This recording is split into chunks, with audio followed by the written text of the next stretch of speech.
मेरा केस लेते हैं। मेरे केस में ये कह रहे हैं कि शराब घोटाला हुआ, शराब घोटाले में 100 करोड़ की रिश्वत ली। कहाँ है वो पैसा? इन्होंने 500 जगह रेड मारी, एक नई चवन्नी नहीं मिली, एक पैसा नहीं मिला कहीं भी। अगर 100 करोड़ लिए कहीं खर्च किए होंगे, कहीं कैश पड़ा होगा, कहीं बैंक अकाउंट स्विस बैंक में होगा, कहीं कुछ कहीं तो होगा वो पैसा, कहीं कुछ नहीं मिला। तो एक इंटरव्यू में भी थोड़े दिन पहले एक एंकर ने मोदी जी से पूछा, मोदी जी का इंटरव्यू कर रहा था, भाई केजरीवाल कह रहा है आपके पास ना सबूत है ना रिकवरी है, तो आपने उनको क्यों गिरफ्तार किया है? पता है मोदी जी ने क्या कहा? मोदी जी कहते हैं हाँ मैं मानता हूं हमारे पास केजरीवाल के खिलाफ कोई सबूत नहीं है, कोई रिकवरी नहीं है, क्योंकि केजरीवाल अनुभवी चोर है। तो पूरे देश के सामने मोदी जी ने माना कि मेरे खिलाफ उनके पास इस पूरे मामले में कोई सबूत नहीं है, जबरदस्ती मेरे को फर्जी केस बना के गिरफ्तार किया हुआ है। वही तो वो कह रहे हैं कि आप बहुत अनुभवी हैं। मान ले तो इनकी सारे सीबीआई वाले निकम्मे हैं, इनके सारे ईडी वाले निकम्मे हैं। चलो मान लो मैं अनुभवी हूं और इनके पास कोई सबूत नहीं, तो ऐसे थोड़ी पकड़ सकते हैं किसी को। बस मोदी जी को सपने में आया कि केजरीवाल चोर है तो पकड़ लूंगा मैं। कानून कुछ होता है कि नहीं होता है?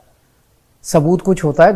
ना इनके पास सबूत है, ना इनके पास रिकवरी है, चवन्नी की रिकवरी नहीं है, बस केजरीवाल को जेल में डालना है, डाल दिया केजरीवाल को जेल में। जब देश का प्रधानमंत्री टीवी चैनल पे पूरे देश के सामने कह रहा है कि मेरे पास केजरीवाल के खिलाफ कुछ नहीं है, तो ये दिखाता है कि ये केवल राजनीतिक द्वेष और तानाशाही के तहत गिरफ्तार किया गया। इस पर वो कह रहे हैं अभी जांच चल रही है। हाँ जांच चल रही है ना, चल रही है, अभी मेरे जांच खिलाफ चल रही है। अभी मेरे खिलाफ कुछ साबित तो नहीं हुआ ना? नहीं साबित तो नहीं हुआ, वो तो कोर्ट में होगा। तो कोर्ट में होगा। मेरे को गिरफ्तार फिर कैसे कर लिया? जांच चलते चलते गिरफ्तार करने का कौन सा प्रावधान है?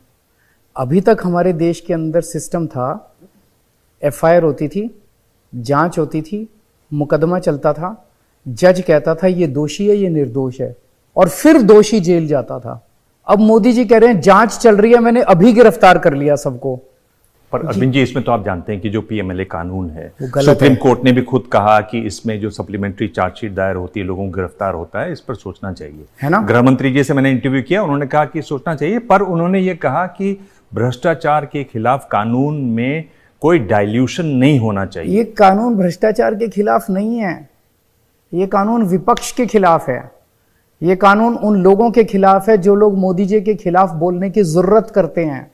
ये कानून उन बिजनेसमैन के खिलाफ है जो मोदी जी को डोनेशन देने से मना कर देते हैं। ये कानून केवल और केवल लोगों को चुप कराने का कानून है। ऐसा कैसे कानून है? एफआईआर होगी और सारे जेल के अंदर, उसके बाद जांच होगी, उसके बाद मुकदमा चलेगा, मुकदमे में निर्दोष हो गए तब जेल से बाहर आओगे। ये तो कानून पूरी दुनिया में नहीं है। तो आपकी सरकार आएगी तो आप ये कानून बदलेंगे? बिल्कुल बदलेंगे, सारा कानून भी बदलेंगे, सिस्टम को चेंज करेंगे। मैंने गृह मंत्री अमित शाह जी का इंटरव्यू किया और उन्होंने आपके बारे में बताया, वो मैं आपको पढ़ के सुना देता हूँ शब्द शब्द, ताकि इधर उधर ना हो, कि आप कट्टर ईमानदारी की बात करते हैं, लेकिन अरेस्ट के बाद आपने इस्तीफे का मॉरल ताकत नहीं है, क्योंकि आपको लगता है कि इस्तीफा दूंगा तो पार्टी बिखर जाएगी। आज तक भारत के इतिहास में ऐसा कभी नहीं हुआ। हमारे संविधान में भी इसकी व्यवस्था नहीं है, क्योंकि संविधान निर्माताओं को ऐसी निर्लज्जता की कल्पना ही नहीं थी कि कोई अरेस्ट होगा और इस्तीफा नहीं देगा। इनका पूरा प्लान ही यही था, इनका पूरा षड्यंत्र ही ये था कि केजरीवाल की सरकार गिरानी है और इसको इस्तीफा दिलवाना है।